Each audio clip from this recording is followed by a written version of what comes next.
हमारा गांव गोंडा जिले में पड़ता है। यह उस समय की बात है जब गांव में 18 से 19 साल की उम्र में सब लड़कों की शादी हो जाती थी। उनमें से एक मेरा मित्र रमाकांत भी है। उसकी शादी 3 साल पहले हो चुकी थी और अब उसका गौना भी आ गया था। उसकी बीवी बहुत निडर थी। इसको मैं निडर इसलिए बता रहा हूँ कि उसकी निडरता एक दिन बहुत भारी पड़ गई थी। 3 से 4 साल पहले तक गांव की अधिकतर औरतें सुबह सुबह उठकर लोटा लेकर नित्यक्रिया के लिए कोई खेत में तो कोई खुले मैदान में जाती थी। वो भी जब गांव के पुरुष लोग सो रहे हो तब जाती थी। कुछ दिन बीत गया तो अब रमाकांत को एक सुंदर सी बेटी हुई। बेटी अभी 8 महीने की थी। उस समय उसकी बीवी सुबह सुबह अकेले उठकर खेत में चली गई और अपने सासू माँ को या फिर अपनी जेठानी को भी नहीं जगाया। वह अकेले ही चली गई क्योंकि वह तो बहुत निडर थी। लेकिन उस समय वह ना तो हाथ में चक्कू और ना ही माचिस लिया। जिस घर को बच्चा पैदा होता है उसके 1 साल तक उस घर की औरत को बाहर अकेले नहीं भेजा जाता, वह भी सुबह सुबह बिना किसी को साथ लिए, क्योंकि उस औरत पे भूत प्रेत इन लोगों का साया जल्दी पड़ता है। लेकिन वह अकेले गई थी।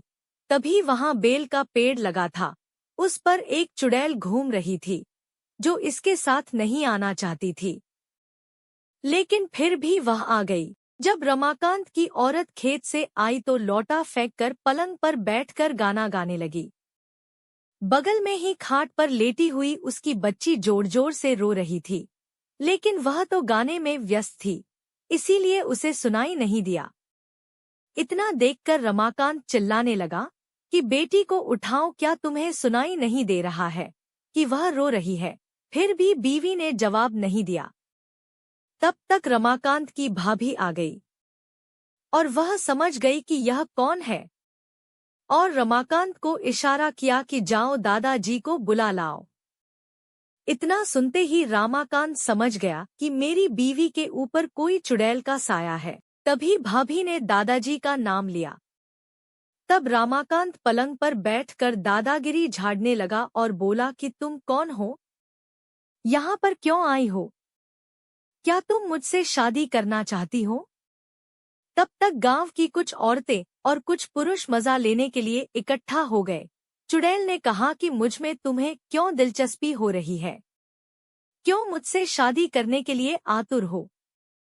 तो रमाकांत झट से बोला कि मैं कुछ काम धंधा तो करता नहीं, लेकिन अगर तुम साथ रहोगी तो धन दौलत लाती रहोगी। चुड़ैल ने हंसकर बोला, ऐसा कुछ नहीं होता। हमारे में भी कोई ना कोई मुखिया जरूर रहता है जो धन दौलत की रखवाली करता है। तुम चाहो तो हमारी दुनिया में चलो, तब मैं तुम्हें सब कुछ दूंगी, पर अभी नहीं क्योंकि तुम जीवित हो।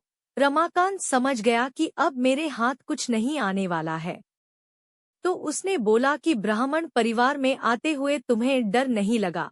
और नीचे बैठे हुए सब लोग मजे लेते हंस रहे थे। तब तक दादाजी भी आ गए और बोला कि यहाँ से सब लोग हट जाओ और अपने अपने घर जाओ।